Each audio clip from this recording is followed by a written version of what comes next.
Deus quer que você reine. Cristo é a nossa redenção.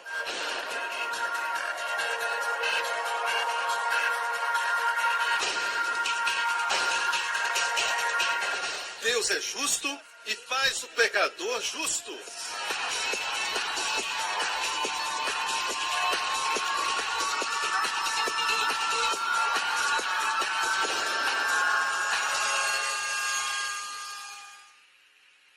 No último programa, graças a Deus, ele não vai atribuir pecado a nós hoje. Para que vivamos, para que andemos, para que possamos celebrar nossa vida nele. Hoje, com o pastor Joseph Prince. Peça a Deus sabedoria. O que você não tem, você pode ter. Josué foi cheio do espírito de sabedoria, porque Moisés impôs as mãos sobre ele. Ele não tinha antes da imposição de mãos. Moisés impôs as mãos, ele recebeu. Você pode ser cheio de algo que você nunca teve antes, porque Deus te encheu. Mas se você não está faminto por isso, você pensa que está cheio, ninguém pode te encher. Quando na verdade você está vazio. O segredo para ser cheio é um cálice vazio. Um grande homem uma vez disse isso. Eu era um garoto quando aprendi isso. Seu nome era Bruce Lee. Se você acha que está cheio, você não vai pedir para Deus te encher. Você nunca vai pedir para Deus isso. Amém? Eu conheço pessoas que são inteligentes, são experientes, inteligentes, mas não têm sabedoria. Eu já vi doutores fumando. Doutores, eles têm conhecimento, certo? Eu disse, eles têm conhecimento. E quando chega a hora que eles têm que trabalhar, eles têm que voltar ao escritório, apagam o cigarro, e aí eles dizem ao paciente, você tem que exercitar mais. É como se eles não pudessem ver o que eles estão fazendo. Sabedoria faz com que você dê um passo para trás, olhe para você e diga, para onde você está indo? Olhe para a sua vida, pare de acreditar nas suas próprias notícias. Pare de ser uma lenda na sua própria mente. Pare de dizer, pastor Prince, tal pessoa é assim, não é você. Alguns dias atrás eu estava na praça de alimentação e eu gosto de ir ali. Amém? E eu encontrei alguém. E depois de nos cumprimentarmos, ela então me disse, como é que você sabe que eu fiz aquilo? Eu disse, o quê? O que que você fez? Você mencionou a minha situação e você disse que, e eu não quero entrar em detalhes, você disse isso com muito detalhe. Eu disse para ela, eu nunca te vi antes. Eu nem sabia que você estava na igreja. Minha esposa olhou para mim, eu olhei para ela e ficou assim, sabe? Como você sabe? E aí, quando a carapuça serve, você acha que toda a palavra é para você.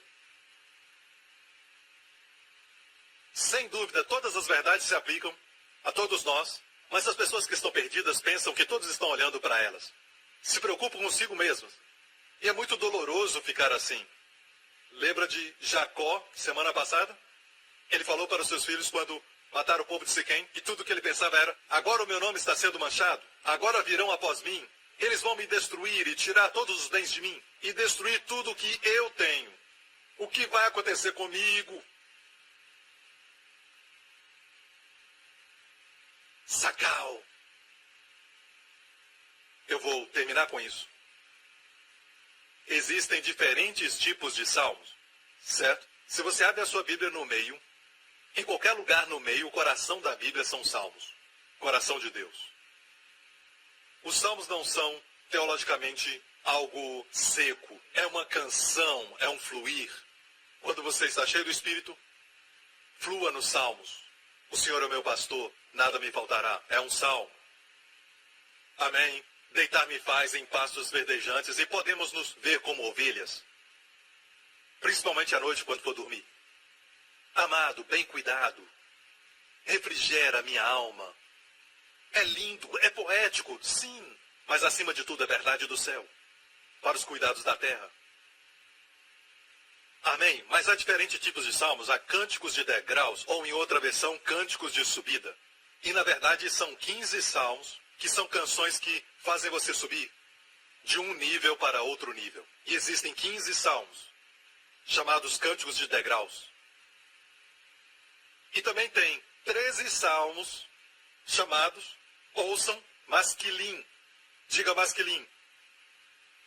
Certo? Não se preocupe como é escrito em hebraico, é pronunciado masquilim. Agora, masquilim, lembra da última vez eu falei? M na frente, o mem, a letra hebraica, faz do verbo um substantivo. Um substantivo do quê? Masquilim.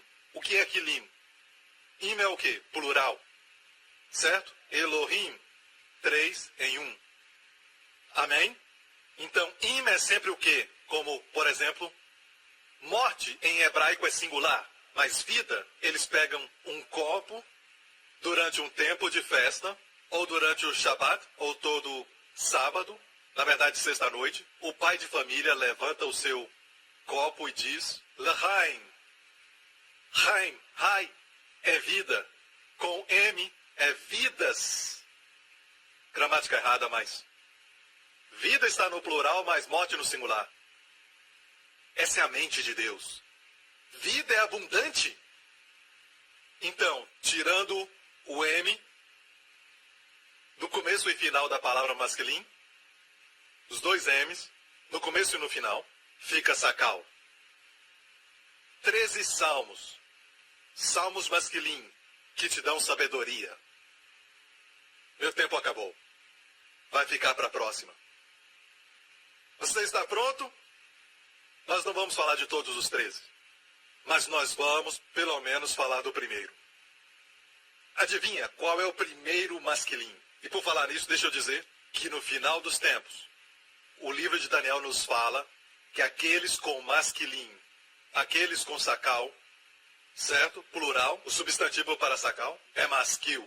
O plural é masculin, ok? Olha isso. Em Daniel 12, os que forem sábios, pois, resplandecerão como o fulgor do firmamento, e os que converterem a muitos para a justiça como as estrelas sempre e eternamente. Os que forem sábios, masculin, aqueles que têm sacal, converterão muitos à justiça, e não está falando da justiça humana, mas sim da justiça do Evangelho, da justiça de Deus. Posso ouvir um amém? E olha só o que está acontecendo. Há uma revolução da graça que Deus está levantando em todo o mundo. Ministérios, igrejas, homens e mulheres de Deus, que estão pregando a revolução da graça. Amém? É uma geração inteira, não só celebridades, mas um exército de pessoas comuns. Amém? Com o dom da justiça, com a autoridade do alto, está pregando o evangelho da graça. Havia um tempo que a graça era uma voz fraca e os opositores eram barulhentos, mas caíram. É como a casa de Davi, que se tornou mais forte, mais forte, mais forte e mais forte. E a casa de Saul se tornou fraca, mais fraca, mais fraca, mais fraca.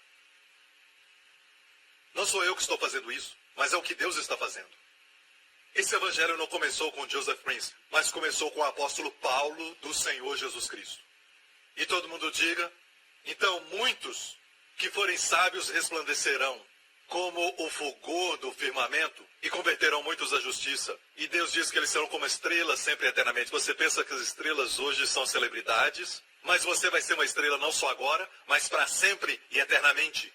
Tu, porém, Daniel, cerra as palavras e sela o livro até o fim do tempo. Muitos correrão de uma parte para outra e a ciência se multiplicará. E agora vamos mais embaixo, no mesmo capítulo. Vai-te, Daniel, porque estas palavras estão cerradas e seladas até o tempo do fim. Muitos purificarão, se embranquecerão, serão acrisolados, mas os ímpios procederão impiamente. Mas nenhum deles entenderá, mas os masquilim, pessoas com sacal, entenderão. Amém? Há 13 masquil de Davi nos Salmos. 13 que foram escritos para dar a você sabedoria, instrução. Amém? O primeiro deles é Salmo 32. Olha isso. O título Salmo de Davi, masquil. Masquil vem de sacal. O plural. Vamos dizer todos nós juntos e todos somos pessoas sacal. Deus vai dizer masquilim. Esses são os masquilim. Parece com masculino, sabe? Nós somos ambos. Você deve dar toda a glória para Jesus. Vamos lá, gente. Precisamos ser humildes. Se minha mãe estivesse aqui, balançaria a cabeça. Sabe? Ela vai vir no próximo culto. Ela me disse alguns dias atrás que alguns diáconos não a reconhecem. E ela gosta de brincar com eles. Ela não gosta de dizer que é a mãe do pastor Prince. Me faz lembrar de uma senhora que entrou numa igreja uma certa vez. E o diácono, um novo diácono, a perguntou: perdão, senhora, onde quer sentar? E ela disse: no banco da frente. O diácono disse: não, você não quer sentar lá. O pastor é monótono. E a senhora disse: você sabe quem eu sou? O diácono disse: não. Eu sou a mãe do pastor. E o diácono a perguntou: você sabe quem eu sou? A mãe disse: não. Que bom. E ele saiu correndo. Então, deixe-me perguntar, sem ter que falar de tudo. Então, diáconos, não se preocupem, certo? Conhece minha mãe? Ela é muito bonita, é agradável de se ver. Isso ajuda? Certo. Um salmo de Davi, Masquil. Bem-aventurado, bem-aventurado. Exatamente o texto que Paulo mencionou em termos de ensinar sobre justiça, descrever justiça. Ele disse que Davi descreveu. Onde descreveu? Aqui. Esse é o primeiro dos 13 Masquil. Você não aprendeu nada ainda até aprender perdão de pecados. Você não aprendeu nada ainda até aprender que você é a justiça de Deus em Cristo. É isso que nos traz sacal. É o que nos dá sabedoria para entender. A Bíblia diz que no final dos tempos, Deus diz que haverá um exército, é por isso que usa a palavra masculino plural, um exército que vai entender as palavras seladas. O que eu estou dizendo aqui? Precisamos sacal para conhecer os tempos e as estações. Existem coisas que são corretas para dizer, mas não é o tempo certo. Sabe, eu disse para os meus pastores alguns anos atrás, até algumas verdades que falo hoje, eu digo a eles: não compartilhe ainda. Porque uma verdade compartilhada antes do tempo não é nada mais do que uma heresia. Ou melhor, um erro, não uma heresia. Porque as pessoas não vão dar valor naquele tempo. E agora nós temos um grande exército pregando a graça. Amém? Há um tempo atrás, eu sentia que era uma voz solitária.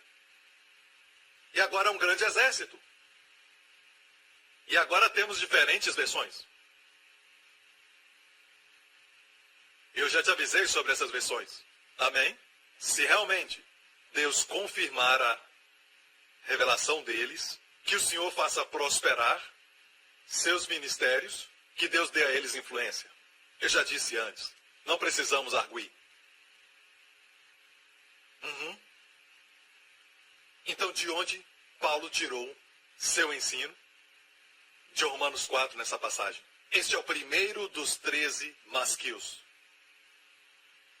Se você não entender perdão dos pecados, não entende nada de bem-aventurança. Salmo 103 diz: bendize a minha alma ao Senhor, porque é Ele quem perdoa todos os seus pecados. E o que mais? O que cura todas suas enfermidades. Se você não souber que está perdoado de todos os seus pecados, você não pode receber cura para todas enfermidades. Eu acho que o corpo de Cristo, até agora, e eu não estou falando dos evangélicos que não acreditam em cura, certo? Nós não cremos no que eles creem. Sentimos que eles são, na verdade, um tanto preconceituosos. E há uma nova tradução da Bíblia que está em processo. E quando chegaram a Isaías 53, os eruditos do hebraico entre eles, que não creem em cura e são de diferentes denominações, e quando eles chegaram nessa nova interpretação da Bíblia, sabe? Em Isaías 53, onde diz: certamente ele levou sobre si nossas coli, em hebraico. Eles disseram: vamos ficar com a versão que diz sofrimentos. Não podemos colocar coli, apesar de coli significar enfermidades. Não podemos colocar coli, porque os carismáticos e pentecostais vão dizer amém. Foi isso que eles disseram quando eles estavam traduzindo a nova versão. Então, às vezes, eles não usam o que o hebraico está dizendo, a primeira definição, e trocam por uma quarta, quinta definição. Mas não vamos ficar aqui discutindo o que eles estão dizendo, o que nós estamos dizendo. Vamos ver o que a Bíblia está dizendo em Mateus 8, quando Mateus citou o livro de Isaías sobre Jesus levar o que Mateus disse em grego? Ele levou sobre si as nossas enfermidades. A Bíblia interpreta a Bíblia. E a palavra enfermidades lá é a mesma usada quando Jesus curou doenças físicas. Ok? Tendo dito isso, eu quero falar algo. Deus quer você curado de todas as enfermidades. Mas o problema é que a igreja prega que você é perdoado desde o dia que nasceu até o dia que aceitou a Jesus Cristo. Então é perdão parcial. E o que vemos na igreja? Cura parcial. O que vai acontecer quando pregarmos? Bendize ao Senhor e não esqueça de todos os seus benefícios, e perdoa todos os seus pecados. E vai descobrir que Ele cura todas as suas enfermidades. Deus trabalha no nível de fé que você tem. Não esqueça, Deus é Deus que trabalha com fé. Ele ama quando você confia. Quando você confia nele. Você está comigo? Eu vou terminar com essa porção de Lucas 5. Lucas 5, e aconteceu num daqueles dias, eu estava ensinando, e estavam ali assentados fariseus e doutores da lei, que tinham vindo de todas as aldeias. Isso é interessante porque o contexto da história nos mostra o seguinte: os evangelhos não estão em ordem cronológica, ok? Mas a ordem é a seguinte: Jesus tinha acabado de curar um homem cego. E porque Jesus curou aquele homem cego, era um homem, não era um rato. 3 homens cegos, quer dizer, eram 3 ratos. Então, Jesus curou esse homem cego, e na época do Antigo Testamento, ninguém havia curado um homem cego. Talvez você está pensando em Eliseu, mas na verdade Eliseu fez com que eles ficassem cegos. O exército da Síria ficou todo cego por um tempo, e depois, mais tarde, depois de algumas horas, os curou. Certo? Mas ninguém havia curado cegueira. E o sinal do Messias que havia de vir é que ele curaria os cegos. Ok? Então, Jesus curou aquele homem cego. E a outra doença, lepra. Ok? Lepra. E agora, de novo, temos Eliseu, certo? Com Naamã. Mas, na verdade, Deus não permitiu que Eliseu tocasse em Naamã. Foi o Senhor Jesus que tocou em Naamã.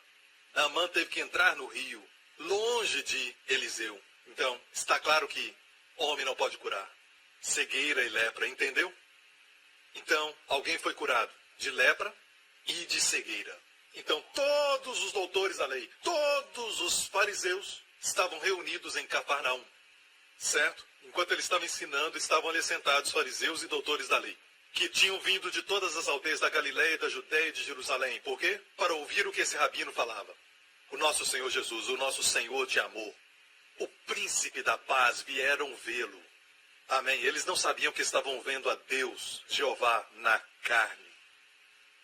Amém. E o poder de Deus estava ali para curar. E o que ele estava fazendo? Ele estava ensinando. Enquanto ele ensinava, o poder do Senhor estava ali para os curar. Todas as vezes que o evangelho é pregado, o poder do Senhor está presente. Mas veja que ninguém foi curado. É como um barril de pólvora ali, mas não explodiu. Até haver uma faísca. Vamos encontrar a faísca. E a virtude do Senhor estava ali para os curar. E sabe que no final só uma pessoa foi curada. Mas a virtude do Senhor estava ali para curar todos eles, até os fariseus. E eu posso até falar que muitos deles tinham problema de pressão alta, com certeza. Justiça própria. Se você tem pressão alta, não quer dizer que você tem justiça própria, ok? Certo? Mas se você acha que é melhor do que os outros e vive preocupado, essas pessoas geralmente são pessoas que só pensam em si mesmas. Certo? Isso pode afetar a sua pressão arterial. Presente para curar. E eis que uns homens transportaram numa cama um homem que estava paralítico e procuravam fazê-lo entrar e pô-lo diante dele. E não achando por onde o pudessem levar por causa da multidão, subiram ao telhado e por entre as telhas o baixaram com a cama até o meio diante de Jesus. Quantos já foram a Cafarnaum? Agora existe uma igreja católica construída em cima de onde isso aconteceu. Certo? Muitos dizem que era a casa de Pedro. Ninguém mais ia permitir que o seu telhado fosse tirado. Ok? Jesus olhou para cima e viu que a poeira estava caindo. Ok? E vendo ele a fé deles, Jesus viu a fé deles. Jesus viu a fé deles. Jesus não viu um homem doente. Ele estava lá, mas ele viu a fé deles. Que coisa linda sobre Jesus. E Anos atrás, Deus disse isso a mim. A mulher com fluxo de sangue, ela viu Jesus na sua graça. Porque se ela fosse baseada na lei, seria apedrejada por causa da hemorragia, do fluxo de sangue. E ela não podia sair na rua e muito menos tocar nas multidões. Então, pela lei não podia ser justificada. Mas ela viu Jesus na sua graça, e o Senhor disse a mim, ele virou porque na lei, até mesmo Moisés, o melhor de todos, foi permitido olhar a Deus pelas costas, porque ele não podia ver o rosto de Deus e viver. Porque na lei ninguém podia fazer isso. Moisés só pôde ver as costas de Deus, e isso quer dizer o quê? Que Deus estava sempre saindo, indo embora. Mas ali Jesus parou, quando a mulher o tocou, e ele virou. Você ama este príncipe da paz? Amém. Esse Senhor da glória, ele virou, olhou nos olhos dela e disse, quem me tocou? Ele sabia. E quando ela disse que o havia tocado, disse, filha, é a única que Jesus chama de filha diretamente. A outra mulher, aquela que por 18 anos estava encurvada, só via o pé das pessoas, Jesus a chamou de filha de Abraão. Certo? Mas essa mulher, ele chama de filha, tua fé te curou. Vá em paz. E no grego, vá para a paz. Não vai em, mas para a paz. Fique na paz. Porque você viu o meu amor por você. Seja o que for que tenha causado essa enfermidade, se ela fosse curada e tivesse ido embora, ela ainda teria vergonha. Mas ver o Senhor virar para ela e olhar nos seus olhos e ela olhar a sua face de amor, tirou a raiz da sua vergonha. Amém, igreja? Não vemos suas costas mais. Nós vemos a glória de Deus na face de Jesus Cristo. Amém?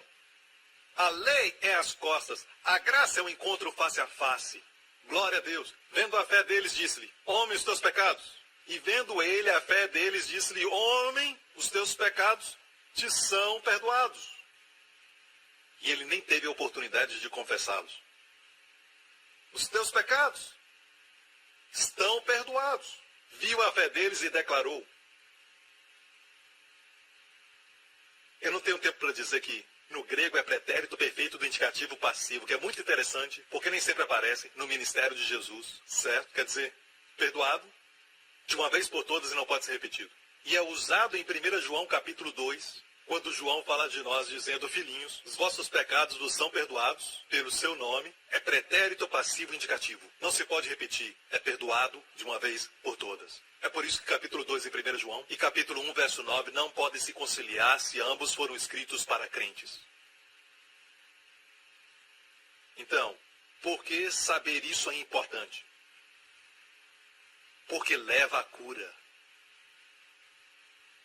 Eu disse que leva à cura. Todos os testemunhos que eu li agora, e muitos outros, pessoas sendo curadas, porque acreditaram, em se tratando de vícios ou câncer ou qualquer doença que seja, precisam saber que são perdoados. Jesus falou ao homem, seus pecados são perdoados. E os escribas e os fariseus começaram a razoar. Quem é este que diz blasfêmias? Quem pode perdoar pecados senão só Deus? Sim, vocês estão certos. Estão certos. Mas não queriam vê-lo como Deus. E por isso eles arrazoavam. E nós olhamos o mundo hoje e o estado atual das coisas e dizemos, Pastor Príncipe, o mundo hoje, sabe, nós temos que falar as coisas que são politicamente corretas, mas permita-me falar algo sobre pecado. Qual é o tipo de pecado que é o pior para Deus? Em março desse ano, eu estava pregando em Cafarnaum. Nas ruínas de Cafarnaum, eu fiz uma filmagem nas ruínas de Cafarnaum e em Betsaida. E foi em Betsaida que eu estava falando à câmera, eu estava lendo a parte que Jesus estava dizendo, ai de ti, Cafarnaum. E Cafarnaum viu os milagres, a mulher com fluxo de sangue foi curada em Cafarnaum. O servo do centurião foi curado em Cafarnaum. Amém. Jesus ressuscitou a filha de Jairo em Cafarnaum. E a sinagoga ainda está lá, nas ruínas de Cafarnaum. E essa cidade viu os milagres da graça como nenhuma outra cidade. E Jesus disse, ai de ti, Cafarnaum. fosse exaltada até o céu, serás abatida até o inferno. E ele disse isso: se em Tiro e em Sidom, se as maravilhas que foram feitas, ele disse, tivessem sido feitos em Tiro e Sidom, as maravilhas feitas em ti teriam se arrependido em saco e cinza. Sabe o que ele está dizendo? Se os mesmos milagres que eu fiz em você, Cafarnaum, fossem feitos em Tiro e Sidom, eles teriam se arrependido em saco e cinza. Então ele disse isso. Ai de ti, Betsaida, ai de ti. Ele mencionou as cidades que ele pregou e fez milagres. Se as maravilhas que fiz em você fossem feitas em Sodoma, Sodoma teria permanecido até hoje. Eu estava pregando e Deus falou comigo. Estava pregando outra coisa. Eu tive que parar e disse, rapazes, eu tenho que parar aqui por um tempo. Deus está falando comigo. Ele está me dando uma chave para essa geração. Como alcançá-los? Número 1, os fariseus nessas cidades rejeitaram a graça e preferiram a lei, porque a lei os colocava no centro. A lei separa o clero, pessoas no púlpito como eu, e as pessoas leigas, clero e leigos, os faz parecer como mais perto de Deus do que você, e assim você tem que ir a Deus através deles. Não, honre pessoas no ministério, em grande estima e amor, por causa da sua obra, mas eles não são seus mediadores. Jesus é. Pastor Prince não é o seu mediador. Você vem a mim e diz, Pastor Prince, você pode orar comigo? Ore por mim. Não, eu não posso orar por você. Porque Deus ouve a sua oração, filho. Deus ouve sua oração, filha. Você tem acesso direto a Deus. Então ele me deu a chave. Se as maravilhas fossem feitas nessa cidade, os milagres da graça, então essa geração deve demonstrar não só a pregação da graça, mas também demonstrar os milagres.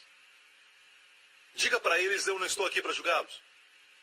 Qualquer que seja a sua crença, qualquer estilo de vida que você tenha, mas eu sei que você tem um problema físico, e eu quero orar para que o milagre de Deus aconteça na sua vida. No próximo programa, liberte-se da prisão da amargura. Porque quando você está amargurado, você é a única pessoa que sofre. Liberte-se disso. Obrigado por sintonizar no programa de hoje. Esperamos que tenha sido uma bênção para a sua vida. Para mais informações sobre o programa da Igreja New Creation, acesse o site ncctv.org.sg. Lá você poderá se inscrever para receber um devocional diário do pastor Joseph Prince. Seja incentivado e fortalecido todos os dias e saiba o quanto Deus lhe ama através desses devocionais. Acreditamos que seu dízimo pertence à igreja que você frequenta e oramos para que você seja grandemente abençoado, altamente favorecido e profundamente amado.